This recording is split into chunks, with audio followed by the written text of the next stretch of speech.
Good Shabbos, everyone, and welcome to my weekly Erev Shabbos to our Torah. It's lovely to have you with me.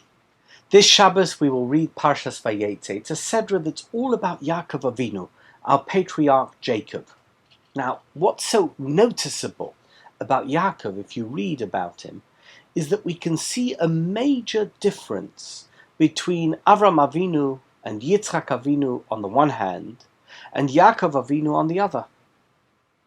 Avraham is the patriarch who epitomizes chesed, kindness, and ahava, love. He loves God. He loves the world. He loves people. He's so kind, so generous-spirited. The 10 tests he was subjected to, they really make sense if you understand who he was.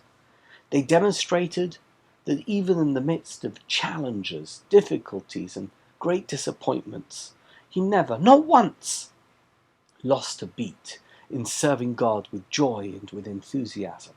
What about Yitzchak? Yitzchak, our second patriarch, he represents Kedusha and Gevurah. It's a holiness that is elevated from the reality of the world around him. He is the Akedah sacrifice. He doesn't see the impurity and the wickedness of Esav. He's very holy, totally separated from the world, a spiritual being in a physical, material existence. So where does that leave Yaakov? Well, read through Vayeitzei, the story of his life, and then read the Parshiot, the portions that follow on from Vayeitzei. You'll find that Yaakov's biography is mundane, full of details about ordinary day-to-day life. It's a soap opera that includes sibling strife, building up a large family, being involved in sordid business with his father-in-law, raising children, making a living, ducking and diving, just surviving. So where's the inspiration?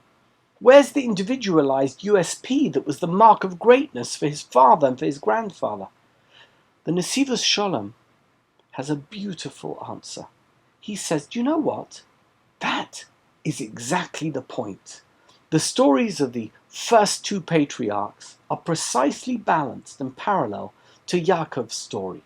Yaakov is also about holiness, just like his father. And he's also about chesed, just like his grandfather. But there's a twist. He is about kedusha that is inherent in the ordinary and the mundane.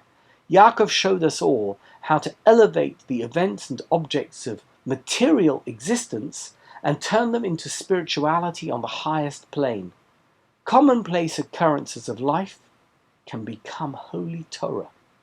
Our activities as Jews of faith can be roughly divided into 3 different categories. Things we have to do, things we are not allowed to do, and things that we can do but don't have to. They're not commanded nor are they forbidden.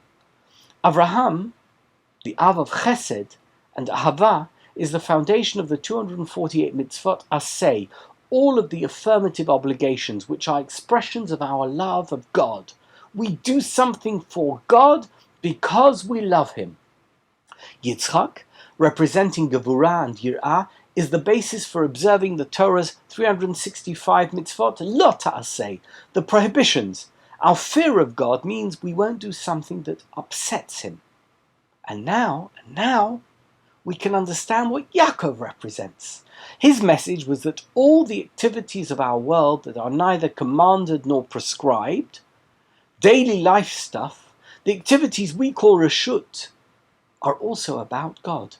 How appropriate that the prayer which is linked to Yaakov Avinu is Mariv, the evening prayer, which Chazal call reshut. Yaakov's dream with the angels ascending and descending the ladder is a backdrop to what would become his vocation.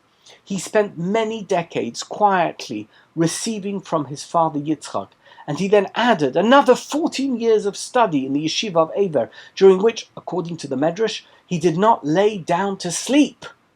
Involvement in mundane worldly matters was completely foreign to him. All the emptiness of ordinary life was like a huge obstacle before him. How could he ever deal with it? But God showed him an image that captured the essence of his task and addressed all of his fears. Every occupation in the world of Rishus is just like the ladder, planted firmly in the ground but with the ability to reach the heavens. Through the world of Rishus, a Jew can reach the greatest heights of spirituality. It's unbelievable. Yaakov says it all when he wakes up. Ochen yesh Elokim b'makom hazeh. There is in fact godliness in this place.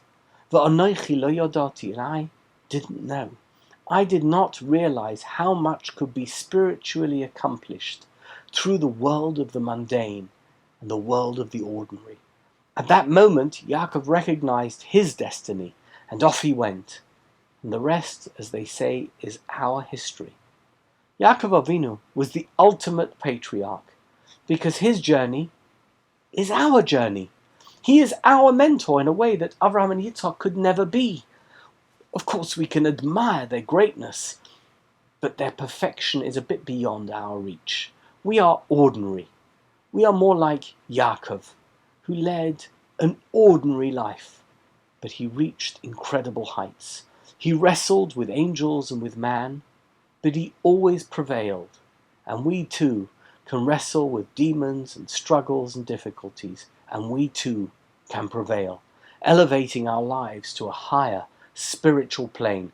That is the inspiration of Yaakov Avinu. I want to wish you a beautiful, inspiring and spiritually uplifting Shabbos. Shabbat Shalom.